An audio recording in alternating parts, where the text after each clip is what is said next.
This programme has been recorded and is not live. You're no longer able to interact with the show, so please do not call or text as you may still be charged. Hope you enjoy the show. Good evening. Welcome to the first Nolan TV show of 2013. It's nice to be back. Here's what we've got for you tonight.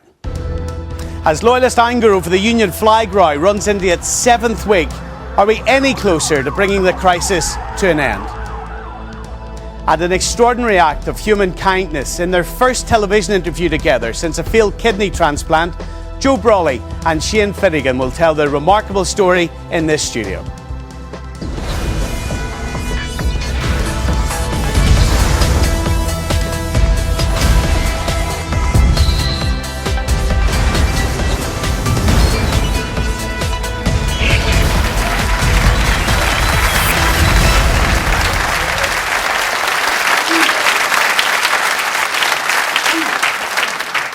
Well, thank you very much for joining us. What we will be discussing in this studio tonight, it's really important, we know this, for all of us here in Northern Ireland. And I know that there are so many of you who want to have your say. Now, there's no point ringing us tonight. We're not live. You still can get in touch, though. Here's how you can do so. Email nolan@bbc.co.uk. You can tweet me @Stephen Nolan. It's hashtag BBC Nolan on Twitter, or you can text us 81771. Text will be charged at your standard message rate. Sectarian hand-to-hand fighting, plastic bullets fired, water cannons deployed, cars hijacked and set alight, petrol bombs, fireworks, bricks and bottles thrown. Over 100 police officers injured, 85 people charged in connection with the rioting. And why? Because of this flag? And how many times a year it flies at Belfast City Hall? In a minute, we'll be discussing the fallout from all of this, the financial impact and what needs to be done to make it stop. But first, let's look back at some of the images of Northern Ireland that have been beamed around the world over the last number of weeks.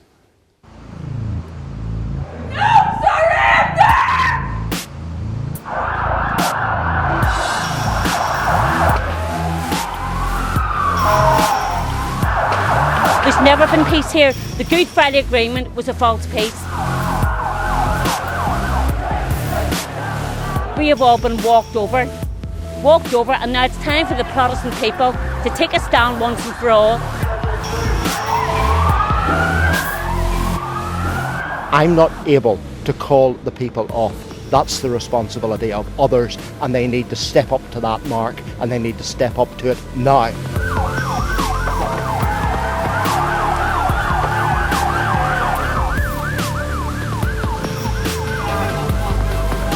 We want equality. We want the culture that we have to be respected.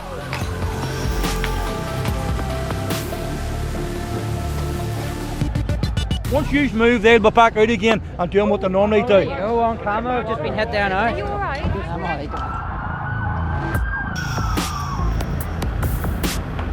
And the people that are calling for protest have to take a step back now and think about the damage they are causing.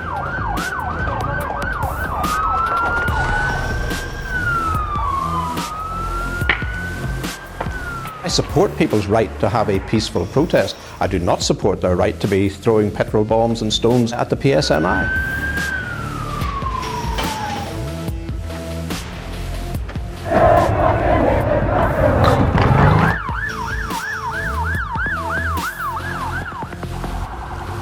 We need to show young people that doing this kind of stuff really just harms all of us.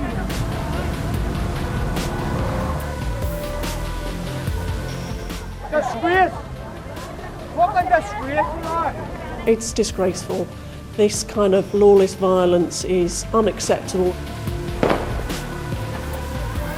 There is a better, positive alternative that will take us all beyond street protest to something that delivers on the political agenda that people have.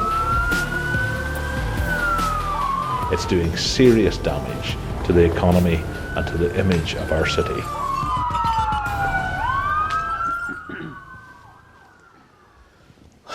Well, obviously, many of you will have differing views as you're watching that, wherever you're living in Northern Ireland. Let's try to get a sense of those different views tonight through this television programme and what we can do about it. Jim Wilson, I want to start with you, if we can. What is the anger about? Explain the anger within loyalism to me. Stephen, I've been telling you in these programmes for the last 3 years about the insatiable desire of Sinn Féin to erode my culture and everything that I hold dear. And unfortunately, it comes down to inquiry after inquiry, £200 million spent on Bloody Sunday. We knew that wasn't going to be enough. So they decided they want to charge the soldiers after that. The Prime Minister apologises to the Finucane family. Not enough. A type of inquiry into that. What about my community who, Bloody Friday, Enniskillen, Le Mans, I could go through a list of. So it's not about the flag? No, let me finish. You asked me a question, I'm going to try and elaborate and tell you where it's coming from. It's all about a whole litany of things together. It's a whole litany of things. You take the Parades Commission and how the Parades Commission have been operating. You take the historic inquiries. Last year, I think the numbers were 92 people up to that date are being charged or went through the system. 89 of those Protestants, when 65% of the atrocities were caused by Jerry and his people in those days long ago.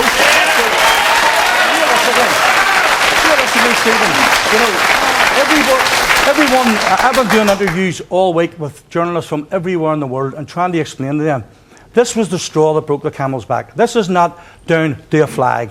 If the flag issue had probably come up at the start of the Troubles, our people may well have accepted that as part of what we had to do to move this country forward and to move on. Yeah, but Jim, but here's your problem. Stephen, hold on a minute. Sinn Hold Féin on. are doing this along with the Alliance, and they have created this mayhem But on it's the streets. But that's not the message that's going around the world.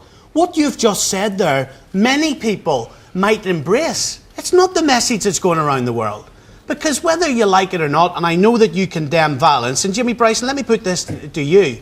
When there are protesters out in the ground, and you might have really, really valid arguments, you might have really valid views. You see, as soon as one of them has a petrol bomb in their hand, that's the message that goes around the world.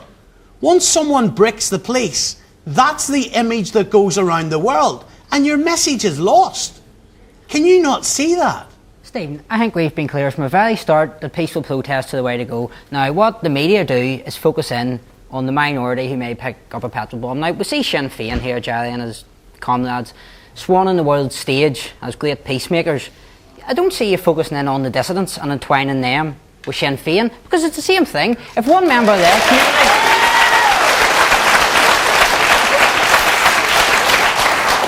Now, Jerry and his people say that they're moving on the peace process. So if members of their community are out bombing people, shooting people, murdering people, you know, Jerry called for me the other week to be questioned over a Facebook comment. Like, that's a bit rich from somebody who shot a prison officer in the head. But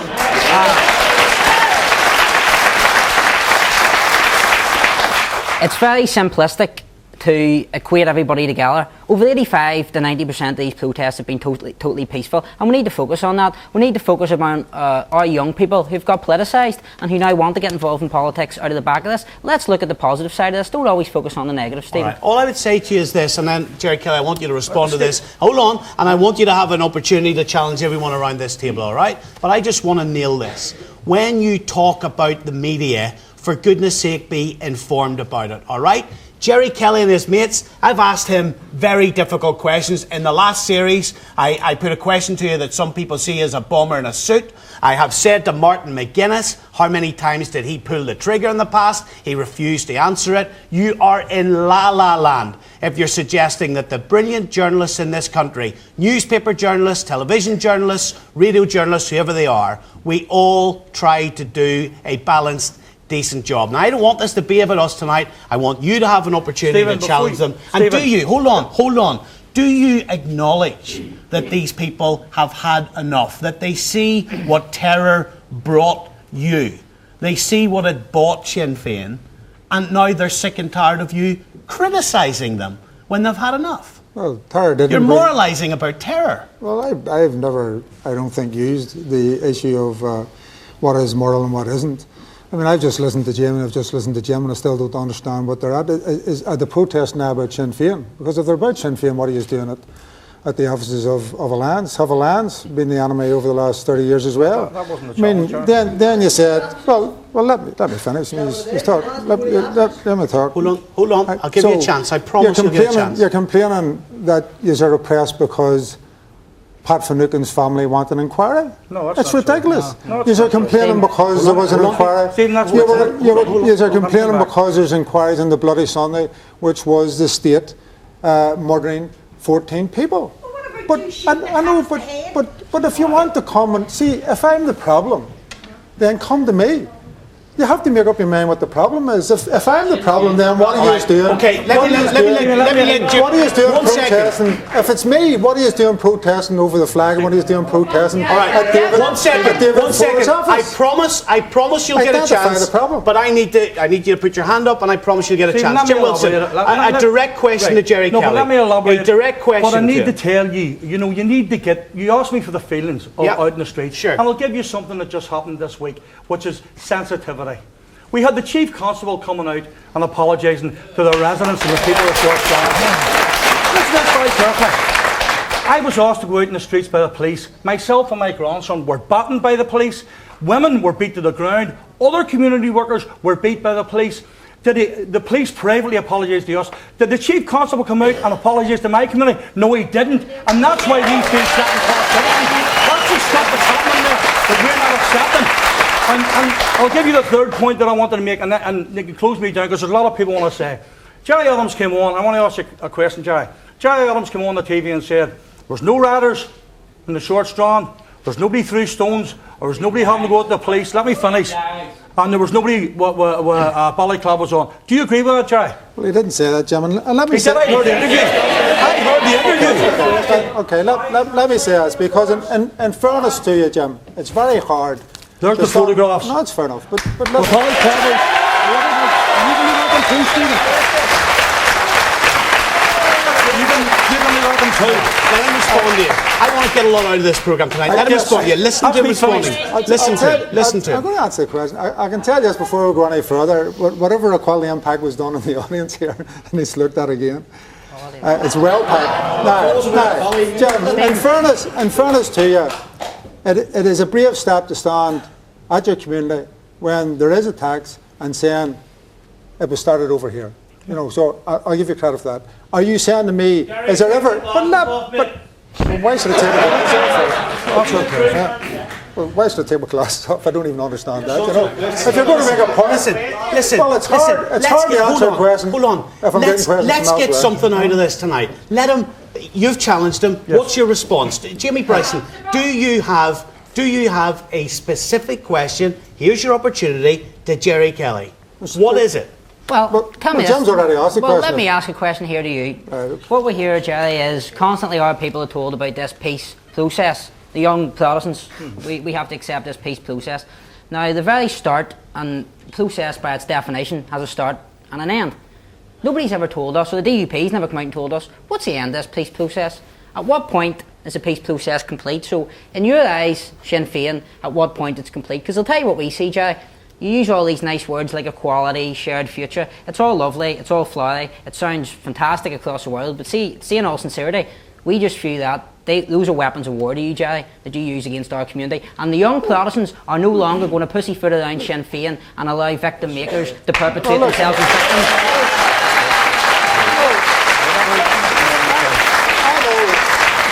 You can make militant statements, Jimmy, and I know about militant statements. Well, but I know I do, right? I know. I know my background. Everybody else in the room knows my background, right? I was involved in a conflict. We went into the peace process. I think we've done very well out of that peace process. We are moving ahead. Well, listen, I know. But Jamie asked, do you understand? No, I understand. Is there a legitimate anger? No. Listen, I understand anger, but you have to work out the difference between what is perception and feeds anger and what is reality. And here's the reality, because you talk about equality, you say, I shouldn't talk about equality. Equality should be a neutral word. I'm happy for you to use equality as much as I use equality. I'm happy to have equality. But when you say that the Protestant working class, and the Protestant working class people throughout, whether they're Protestant, Catholic, Unionist or Nationalist, deserve a chance to move ahead. But when you talk to me about, the Protestant people are the disadvantage that they're suffering and all that. It's not that I don't believe you. I know that Protestant working class people are disadvantaged. But if you take the top 20 wards of disadvantage on the statistics laid out by independent people, 36 of the 40 wards are in Catholic and nationalist areas. 15 years ago, Jared. 15 years ago. One second. It doesn't stand anymore. It doesn't stand anymore, Jared. But that's used all the time. It doesn't stand anymore because most of us Protestant areas are in. They're connected. All of our estates in East Belfast are connected to bigger. So that doesn't stand anymore. One second, Jim. If there's a Protestant area suffering from that, listen. For this programme to work tonight, right? I just need you all to respect me and let me chair. That's what I need you to do. Right. There's a guy at the back here with your hand up. I want to try to get as many in here as possible. Go ahead, sir. Me, Blue jumper. Yes, sir. Jerry, you're sitting there talking about, you're happy to talk about equality then. Why, after advice from the Equality Commission, did Sinn Féin proceed to name a children's playground after an IRA terrorist in Newry Mourne? This is the Raymond McCreath Park. That's the McCreath Park. Why after the... And what does that do? What does that... How do you feel about that? What does that do to you when you are being asked to compromise with the nationalist community and with Sinn Féin? What does that do to you when you hear that happen? The very fact that anyone would want to call a children's park after a terrorist sickens me to my gut, Stephen. And for Jerry to sit there and say to people in this audience and the guests that he's happy to talk about equality, answer my question, Jerry. Why, after a report from the Equality Commission advising you not to do so, your party continued and named the children's playground after an IRA terrorist? Well,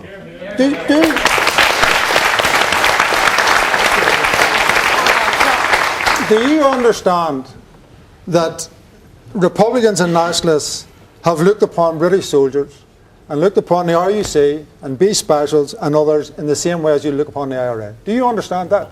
Because the difficulty, the difficulty here is the debate over the last 6 weeks has been around Britishness. Right? You're forgetting about Irishness.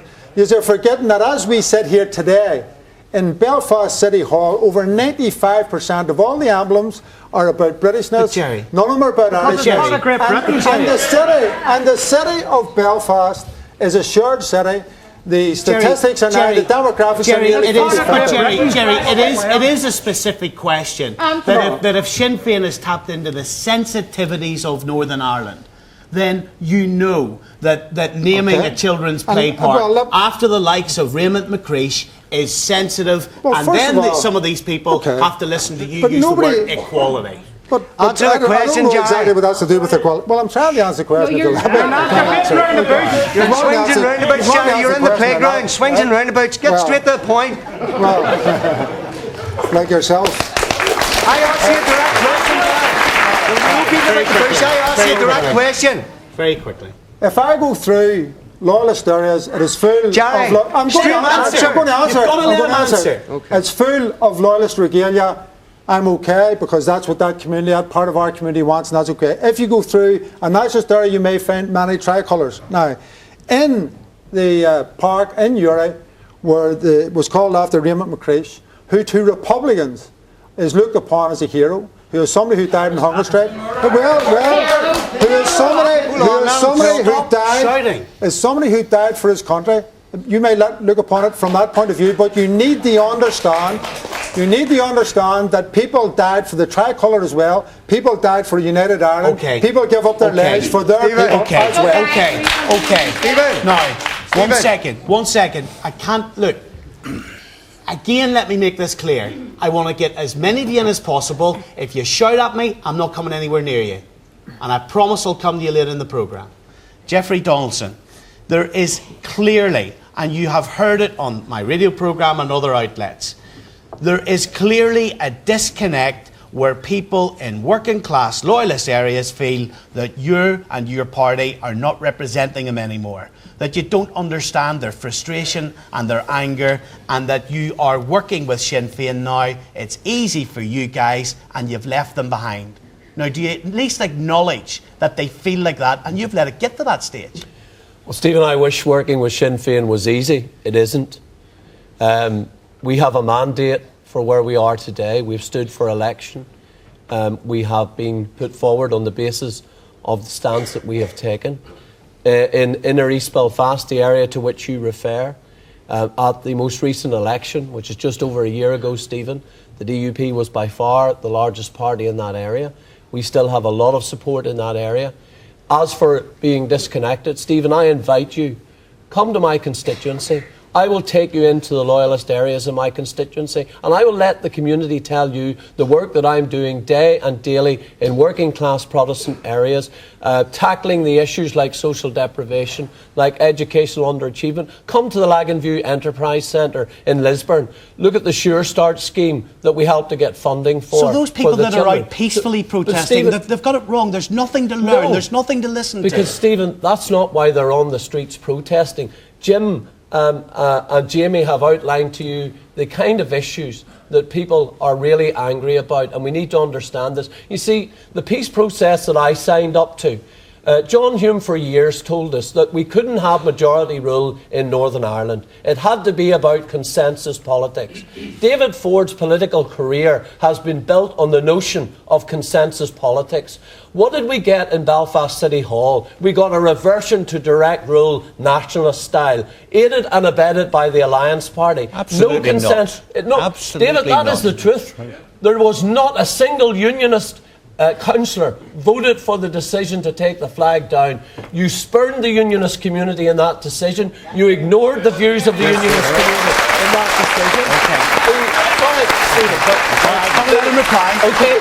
Let him reply to that point, then you can make another point. One final point. The equality impact assessment that was carried out by Belfast City Council, as I understand it, 95% of the people who responded, 95% said they didn't want to change the flag situation on Belfast City Hall, yet you ignored that. David, with respect, the decision in City Hall was not about a consensus. It was about going back to the bad old days of one side dominating the other.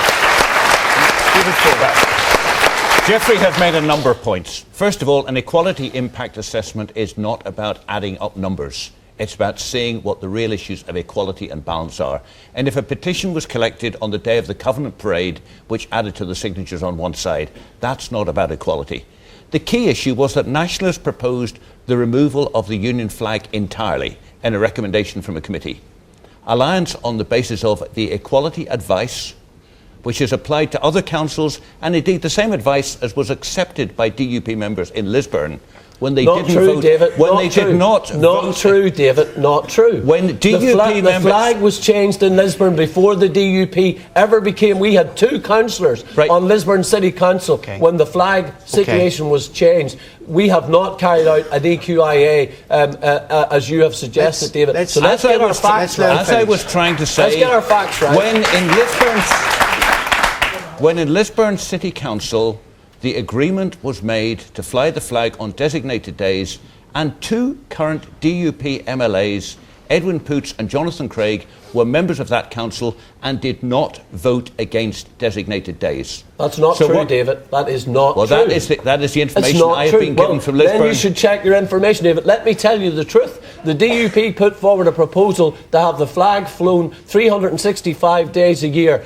We were the only party on the council who voted for that. The rest voted against us. We didn't have a majority, and therefore we couldn't get it through. And that is the reality of the situation. I'm informed on the basis of the equality advice. You did not object because people knew they would have been surcharged. You stand over the way your party voted. Well, hold on. Let's go back to Belfast. You stand over the way your party voted with Belfast City Hall. Look at what's happened as a result. Let's go back to Belfast. Nationalists proposed the removal of the Union flag entirely. There was equality advice which said that the best arrangement was that the flag was flown on designated days, exactly the same as the circumstances in which DUP MLAs work on Parliament buildings. And on the basis of that advice, Alliance put forward an amendment to the Nationalist motion, and that was agreed so part as the the quality balanced assessment proposal. and all of that. What do you read out of what is actually, when you see the protesters, a lot of them peaceful protesters, and you see them stand in front of the City Hall now, and the message they're sending you, do you learn anything from that? I learned that we are a divided society. I learned we have difficult issues to face if we're to try to produce a balanced arrangement. I also know that there are more nationalist councillors than unionists in Belfast, and that in the context of that, the Alliance proposal for designated days was the right balanced recognition that Belfast is within the United Kingdom, but Belfast is a divided city, and Belfast has to be a shared city. That was the necessary way, that was the only way we could move forward. And when you talk about what happened as a result, let's be clear what was and what wasn't peaceful. Colin McDevitt, I'll come to you in a second. Where's Chris Donnelly tonight? Hello to you, Chris. What's your assessment of where we're at here? Stephen, I think the existence of the Loyalist flag protest movement is an indictment of the political leadership of unionism and their failure to educate their grassroots as to what the Good Friday Agreement and the logical outworkings of that Good Friday Agreement was going to be about. It was going to be about, let me get you, Jeffrey, in a second. Consensus. It was going to be That's about equality. What it's about. Well, consensus. Let's let him finish. It's a very important point. Let's let him finish. Good Friday. Let him make the point. But Jeffrey, yes, Jeffrey, I will. But I'm just going to make this point. Do you know what? You're not going to make this point. Okay. You continue, sir. Thank you, Steve. It is about consensus. Yeah, it is absolutely. about equality. It is about parity of esteem. And which is precisely what we have seen from Jeffrey playing to the gallery so far tonight. No. Let's talk about Jeffrey's Telling Lisbon the City truth. Council unionist majority. In 2002, they built a new civic council. They named 2 bridges after Queensbridge, Jubilee Bridge. In 2006, 2007, they gave land away free in the centre of Lisbon so that a UDR monument could be built there. How does that reach out to your nationalists? How does that reach out to the nationalist residents of Lisbon? What does that say about Lisbon being a shared city? It says absolutely nothing. You still in Lisbon have never had a Sinn Féin Lord Mayor. Yet in every single council that is majority nationalists across the 6 counties, there have been unionist mayors because nationalists have implemented power sharing. So if you're talking about building a shared society, if you're talking about a shared future, if you're talking about equality, then what you need to do is talk to people like Jamie, talk to Jim Wilson, because until you preach the consistent message to these people, what we're going to get is people who foolishly believe that they could take us back to the Stormont days of old, where this society reflected just the cultural British I will let identity. you reply. Go ahead. And then we'll put into the audience very quickly. You talk about the Stormont days of old. The Stormont days of old was about majority rule. What did we get on Belfast City Council? We didn't get a tricolour. We got majority. Are you going to let me speak now? Let him reply. We got majority rule at City Hall. That's what we didn't. You talked about the Good Friday Agreement. With respect, I've tried to persuade people to support the peace process on the basis that although we had to swallow and accept a lot, it was about consensus. That our side would be respected, that my identity and tradition would be respected. What did we get in Belfast City Council? My identity and tradition was beaten into the ground by a nationalist majority, aided and abetted by the Alliance Party. That is not a shared future, Chris, with respect. That is not a shared future. That is not consensus. Colin McDevitt from the SLP, of course, you lot wanted to take the flag down completely at Belfast City Hall, didn't you? I think we want to build a shared society. I think the answer to that is yes. I think the vast majority of people in Northern Ireland do not want to live in the environment that's been cooked up here tonight. I think the vast majority of people in Northern Ireland want to move beyond the sort of talk that we've reduced ourselves to tonight, because frankly, this does not represent the future, lads. And any of you who are thinking that you build a political career out of this, you might get a surprise at the ballot box. I'd like you to join the political class and get off the streets, because there's no votes in the streets. And that's just the fact of the matter, all right? Now, the way we'll move forward, there's no getting away from this. You don't believe in the right to peaceful protest? What do you mean join the political class? You don't believe in the right to peaceful protest? Peaceful protests in this region. There are a lot of genuine people out on the streets who believe in peaceful protest. There are people involved in violence, but you cannot generalise like that. We are making headlines around the world. There are investors leaving this place. There are people who wanted to come here and create jobs and spend money saying no, not because of a decision that was taken in City Hall, but because of the way people have chosen to abuse their right to protest and bring violence onto the streets of this part of Ireland. No, you asked me about City Hall. We believe simply, all right, and there's no threat to anyone in this. There's no threat to anyone's identity, to my Irishness, to your Britishness, to those people who feel that they're Northern Irish. We believe that when you have civic places that belong to everyone, and this place belongs to everyone. I have to say this to you lads, respecting who yous are, it belongs to everyone, that there should either be no flags, or there should be a shared flag, or there should be 2 flags. And our door will remain open to everyone forever to discuss that. No, I'm getting paid. Jim, you have to accept who I am. I get paid to represent the people who elect me. The people who elect me. You're paid by the British government. You're paid by the British government. Remember that. The people put the money in your pocket. He has a mandate, doesn't he? The people who elect me, Jim, can I answer the question? Listen to the people who elect me may be British, they may be Irish. They may actually opt out and say, do you know something? I'm not interested in that. I'm Northern Irish.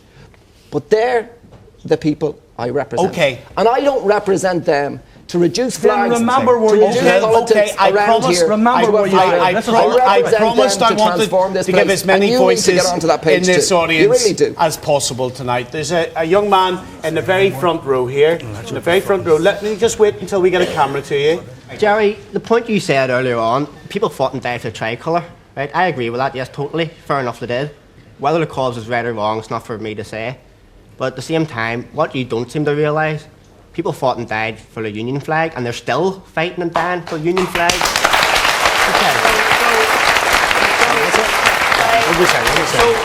Can I just understand from you? Stephen, please don't interrupt me. You told me you wouldn't interrupt me. Okay, so please here's don't. Here's what I want to understand. Tell me why the flag is so important to you. Tell him why. Because people are still fighting and dying for that flag. People aren't dying anymore for the or they shouldn't be. They shouldn't be dying for that flag anymore. They're terrorists. You were a terrorist. You freely admit that. And you're Can I just say hold on 1 second. I want this. You will ask. You will. But I want to hear from you a little bit more from you. Okay? Yes. When you say the people have fought and died for that flag, all right? How old are you? They still are. Okay. How old are you? How old are you? 20. All right. What is important to you about Northern Ireland in terms of your identity? Tell me what is in your gut about what's important in your life. It's British. You don't see Scotland, they don't get their flag removed, do they? Dublin, you fly a tricolour in Dublin. Why? Because it's the Irish flag. That's the British flag, and you've took it down. How dare you? How dare you? Now listen to what he's going to say to you. How dare you agree with it, David? You should be ashamed of yourself. Well, you really should. No. He's not a traitor. Listen to what he's got to say to you. Just listen. See, I have to put this back to you. You give an articulate version of your Britishness, and I accept it. And I'm not trying to do away with your Britishness. You may not believe it, but just let me finish, right? I accept your Britishness. Well, but let me finish. I didn't interrupt you. You'll not be happy. But I didn't interrupt you. You need to let me. I didn't interrupt you. You need to let me finish. You ask questions, so let me finish. Listen, right? You believe in your Britishness. I believe in my Irishness. We're in a part of Ireland, or from your point of view, within the UK jurisdiction. That's fair enough. But that is precisely the point. This is a contested area. I want a united Ireland. I will continue to struggle for united Ireland. That's okay. But I've been very upfront about it. Right? People elect me on the basis of that analysis. Right? So you need, I don't mean you personally, but the politicians and others need to try. And I know it's hard, but they need to try and put themselves, as I try and put myself in your shoes, you need to try and put yourselves in the nationalist shoes, which is, where is their loyalty? I will never put myself in nationalist Republican shoes. Never. Last point. Never. What has not been talked about by Jeffrey or anybody in the audience tonight is how do you respect and how do you reach out to nationalists and Republicans? Well, then, how do you do it? Because you're demanding of me that I reach out, and I will and not do. Just but it has to be both ways. Yes, it has to be both ways. Answer me this, please. One second. Where's Michael Dean tonight? Michael, you're a prominent businessman in Northern Ireland. Give me your sense. Give me your sense. Do you know what? You've had a good say. We will come back to more people in this audience, but for goodness sake, don't try to hijack the show. All right? Okay. Michael Dean, your assessment of what is actually happening to the economy and the business in Northern Ireland. I see Belfast very much a city without a rudder. If I could sort of make that first point. talking about the City Council, what you brought to our door, I think should be taken right back again. I think it's ridiculous the decision about the flag was made on the 3rd of December going forward. It's been absolutely ridiculous. The economic doom and gloom that we have, it's a numbers game. But I do not think that the leadership knows anything about numbers. I don't think we know how to add this up. The tit-for-tat politics is obviously going to go on and on forever. I can see people frustrated in here tonight. We as a business community are very, very, very frustrated. We don't know the way forward. We spent some time yesterday with Lord Mayor in the City Hall. But is it really at a critical level? It is, yeah. I mean, we spoke today. And beyond the recession, though, is what is happening in the tension in Northern Ireland having a direct impact on business? Are people going to lose jobs? I think the comments that Mr. Wilson made yesterday about recession having anything to do with it's nothing to do with this at all. I mean, most businesses are down between 30, 40, 50%. There's people now are having to lay people off. It's sad. I feel sorry for Northern Ireland. I feel sorry for all these guys here tonight who have a Protestant background, a Catholic background, whatever. But, you know, we're looking into a black hole here. And, I mean, I feel disappointed with the leadership in storming down City Hall. Jimmy Bryson, you say you love Northern Ireland. How do you feel when you hear a businessman tell you how much this is damaging trade? Let's be clear, Steve, when these protests started, the people never set out to damage anybody's business. But let's be clear who brought this issue in the mouth of Christmas. As a man said here, Sinn Féin, aided and abetted by the Alliance, brought this issue in the mouth. Not the protesters. But we're coming up to the end of January now, Jimmy, hold aren't on, we? Stephen. We're beyond Christmas. Yeah, Stephen, the protesters will not be held to ransom by anybody. You know, we have a peaceful right to protest, and we will continue to do that. Now, I want to make a point to what this no man matter here what it does to the economy. Yeah, no, this man here referred, you know, we need to enter the political class, and Chris here talked about we need to be educated. See the notion that young Protestants need to be educated or some class thing? It's absolute nonsense. Because see the young Protestants, we are educated out of this, and we will be moving forward, and we will be challenging these things politically. So Jerry, see in the next 10 years, you'll be challenged. Will not be, I don't mean to be funny, Jamie, but if you think about politics, it'll not be Jerry or I you'll be taking votes off. It'll be this man here, okay? So if you're going to pick a fight that's going to... we'll be challenging you. But if you're going to pick a fight that's going to win you votes, just because the way our society works, we're not here to win it'll be his party you'll be after, and their votes. No, I think it'll be that party we'll be after, because they have all the councillors and universities, and they have made the biggest political mistake of their lives. The Alliance Party have made the biggest political mistake of their lives. All of their councillors sit in unionist areas, and you have made the biggest political mistake of your life. Because I know people who organise protests and meetings who were Alliance supporters and told me never again. There was protest votes the last time. Want the Alliance? David Ford is going to respond to this. David Ford. We will suffer. Let's be realistic about what happened, and the kind of language that Jeffrey used about rights being trampled on, or the kind of allegations that Jim's being made about unionism are simply not true. I do not see how flying the flag respectfully on the City Hall on a certain number of designated days is trampling on anybody's rights. It's a recognition of the reality of a divided city. But what's been said by Jim has actually put his finger on it, because this is all about what happened when Naomi Long won the Westminster seat at the general election. And that's why we saw those 40,000... We got 16,000 votes in East Belfast. Don't shut him down. And that's why we saw the 40,000 bogus leaflets targeting Naomi Long, who isn't a city councillor because she's been elected to Westminster. And this is what it's all about, hyping up of tensions by DUP and Ulster Unionist politicians who didn't even admit it was them until they were caught on camera distributing them. Jeffrey, I'll let you respond very quickly.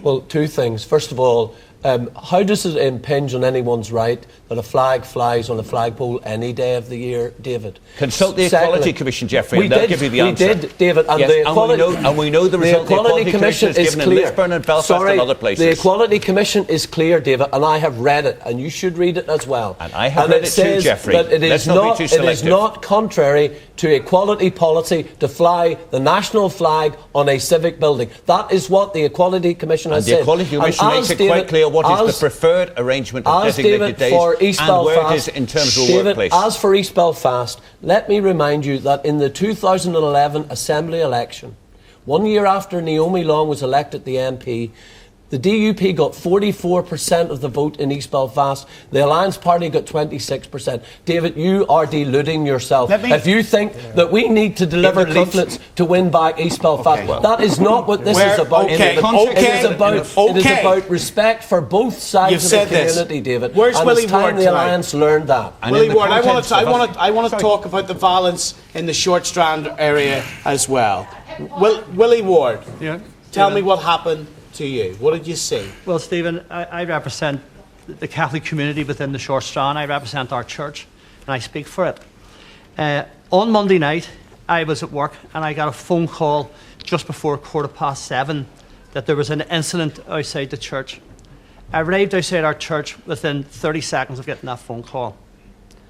When I arrived there, I knew that there was a special needs group of children in the hall. And when I arrived there, I seen a group of loyalists on the Newton Ards Road petrol bombing the front of the church and throwing petrol bombs by way of the lawn over into Strand Walk and into St Matthew's Court. Now, I have listened, and they're talking about equality here. A democratic vote was taken in the City Council to have a designated days for the flag. I just want to let the people on Newton Ards Road know it wasn't the people of St Matthew's Parish that done that. And I want to ask them why they're attacking our church, which they did. And I admire Jim for calling it on the night as it happened. And if he has any influence in the Newton Ards Road or the Albert Bridge Road, I believe a way to stop all this interface problem is to remove the protests away from the interface. We have had 16 illegal parades around our area. And he says most of these parades in the city have been peaceful. And the majority of those parades have caused violence on my community. And that brings us on, doesn't it? That brings us on. It brings us on to the territory. It brings us on to the territory of how do we get out of this? How do we reach agreement for all of us in this country to try to bring an end to this, to try to calm the situation down, to take the tension out, to take the tension out, 1 second, so that we are compromising with each other, so that we're living in a country where we're all safe. Well, Stephen. Jerry Lynch, what do you think? What needs to happen in terms of political leadership? I think we maybe need to look at what Basil McRae said a few weeks ago. At the minute, some councils fly on designated days, including, Jeffrey is making this up, including Lisburn, including Ballymoney, including Craigavon, Dungannon, Armagh, where the DUP is happy with this. Some councils, the more strongly nationalist ones, don't fly it at all. More strongly unionist ones fly it every day. Basil McRae suggested we need one flag policy for the whole of Northern Ireland. He suggested designated days, same rules, whether you're in Derry or Newry or Bangor or Carrick. I think that's worth thinking about. I don't know if it's the right answer, but I think these guys should talk. Excuse me, can I finish, please? I think the other thing we need to think about is having an agreed flag for Northern Ireland that the whole community can accept, and maybe we could fly that every day. Okay. I'm being shouted down here by these people, Stephen. It's disgraceful. It's disgraceful that you're allowing. These people are not Democrats. To shout down anybody who disagrees. Let you finish your point. Finish your point, Jerry. My point is, these people are talking about democracy, and as soon as anybody says anything that disagrees with them in this studio tonight, they shout them down and barrack them. In democracy, everybody has a right to free speech. Okay. There's a guy up here with your hand up, sir. Yes, in the tracksuit top. Yes, go ahead. Hello. You. Sorry. The guy from St Matthew's Chapel there wants to know why the church keeps getting it. Can he answer why the residents of Short Strand keep using that as their base to attack from?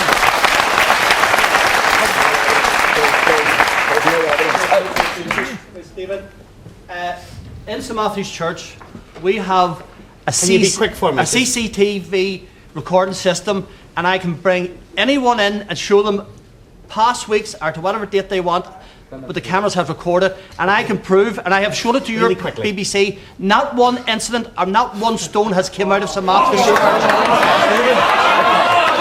There's a lady here with your hand up. Stephen, not true. Yes, madam, go ahead. Yes, you, go ahead. He says not one thing come out of the chapel. Well, I'm from Newton Ards Road, don't live in Pitt Park, right? I'm down the other night.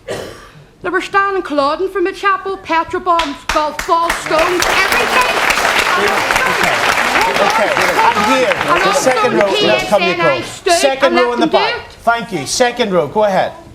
Yes, I think sir. it's important there, Nolan, to realise that this isn't just a flag issue, as everyone's saying. It's at the end of a process here that people are feeling let down by their politicians, and it's understandable in a loyalist community why that feeling's coming across. SDLP representative just said there's no votes on the ground. On the 24th of January here in the House of Commons, there's a bill going through being debated on the floor for votes at 16. This is going to be something that a number of parties have supported, and we need to see people getting the ballot papers ready and getting people signed up to vote this year. Jeffrey Donaldson, where's the First and Deputy First Minister standing together, showing leadership from OFM, DFM here, being seen that both communities' leaders can come together to try to sort this situation out? Why have we not seen them stand together? Has Peter asked Martin? Has Martin asked Peter? Who has said no? Well, I think, Stephen, you'll be aware that the leaders of all the parties have been meeting at Stormont. And indeed, no, the optics of them standing in front of this community, the First and Deputy First Minister, and saying, we together will come up with a compromise on behalf of this country. Why hasn't it happened? Well, it's a pity it didn't happen before Belfast City Council took the decision that they did. Jerry talks about... Why is it not happening now? Well, it happened over Mazarin. Stephen, they are meeting all the time. Why is the country not seeing it? Why does it have to be behind the scenes? It's not behind the scenes, Stephen, and you know well that Peter Robinson is meeting regularly with all of the parties, including Sinn Féin, at Stormont to address We just can't see Peter issues. and Martin, the First and Deputy First Minister, standing together. Stephen, that isn't going to solve the problem, and if you think that's going to solve the problem, then you haven't been in Northern Ireland over the last while. We do need to get agreement, there's no doubt. Jerry talks about the need for agreement, and we have set up at Stormont groups to look at these issues. But why are we doing that now? Surely consensus politics, and that's what I signed up to. I want a shared future. I want a Northern Ireland that is peaceful. I want the violence to stop. I want the dissident Republican violence to stop. And when people talk about leadership, I'd like to see more leadership on the nationalist side to bring the dissident violence to an end. Tonight, on my way to the programme tonight, I turn on my radio, another man shot in Twinbrook. Why aren't we hearing leadership on the nationalist side saying this must come to an Jerry end? Kelly. I want agreement in Northern Ireland. Okay. But we need people to sit down and work these things Jerry out. Kelly. Jeffrey knows, although he's ranting and raving there, knows very well that the dissidents hate me more than they hate him. I mean, I'm the one who's out every time there's an incident condemning it. I'm the one who's taking them on in public. No, condemning it. I'm the one who takes public meetings and takes on people who look upon themselves as dissidents in the argument. There's absolutely no problem, no ambivalence, Jerry, is it not no true? ambiguity. All right, two of your colleagues. Let's control this. Calm down. To be clear, Martin McGuinness has been trying to get a position where the First and Deputy First Minister come out and stand side by side on this from it began. And he did show leadership So at the time of Mazarin. Specific question. Are you saying that Martin McGuinness has asked to stand publicly over this issue, Absolutely. shoulder to shoulder with Peter Absolutely. Robinson, and he's refused? Well, he has asked, and it hasn't happened. What has happened is there has been... He's asked who? He has asked Peter Robinson. As I left to come down here, there is a meeting going on. All right. It is all the party leaders. Yep. There was a meeting of all the party leaders yesterday. That's what Martin McGuinness was trying to do. He has said publicly, listen to him publicly, he has said what we need is a unified front, but I agree with you, it has to be seen. Okay, we're going to have to continue this debate on the radio. Here's all I will say to every single one of you in this studio and indeed at home. I will do my best, and I'm sure other journalists across the board will do their best to give you a voice. And please use the platforms that you have to have your voice heard. And let's do it democratically. And ladies and gentlemen, please thank our panel tonight. Thank you very much. Okay. Now, just before we do move on, here's a quick reminder of how you can get in touch with the programme tonight. Email nolan@bbc.co.uk. You can tweet me @Stephen Nolan. It's #BBC Nolan on Twitter, or you can text us 81771. Text will be charged at your standard message rate. Now, here's what actually brings what's happening into context tonight. Do you know what I want? Do you know what I want to do tonight, folks? Do you know what I want to do? I want to talk. We've got about 9 minutes left of the programme tonight. We've brought guests in of someone who donated his kidney to try to save someone else's life, and I want to bring that story to you and to the people of Northern Ireland. So please let me do it. Just let me do it. Now, most of us would probably stretch to lending our friends a few quid, but what about donating an organ? My next two guests have a remarkable bond. Ladies and gentlemen, please welcome our guests to the studio tonight. Give them a round of applause. All right. Hello there. Good to see you. Good to see you. All right, good to see you. It's the GAA All-Star Joe Brawley, Shane Finnegan with us this evening. Can you, obviously we have 9 minutes left of the programme tonight, can you just give me a sense, if we cut to the chase here, Shane, just give me a sense of where this story began for you. Well, for me it began coaching in St Bridget's. Joe and I are two fellow coaches. Our two boys are in the same team which we coach, and our girls are in the same team as well. And it was only after a few months coaching with Joe and I always seemed to be working together as opposed to with the other coaches. And I didn't even know Joe knew that I had renal failure. And I arrived up one Sunday morning and he gave me a bit of a shoulder and he said, his exact words were, "I believe you need a kidney." He said, "I'll give you one." And that was the start of the process. It was a moment of weakness. Why would you do that? Like, it's a nice thing to think about, but to actually do it, to give an organ out of your body, to essentially, he wasn't your best mate. You'd known him, what, a year? Why would you do that? I've got to know him very well since. And I think that, I have 5 children and, he has young children and, I was conscious that you only need one kidney. And although I didn't know that much about it, I could see that it would make an enormous difference to his life if it succeeded. 98% of these living donor transplants, they succeed, and you change people's lives, and it's a small sacrifice. It's not a small sacrifice. Well, It's an amazing sacrifice. I'm starting to realise that. You'd have to understand. The circumstances came together.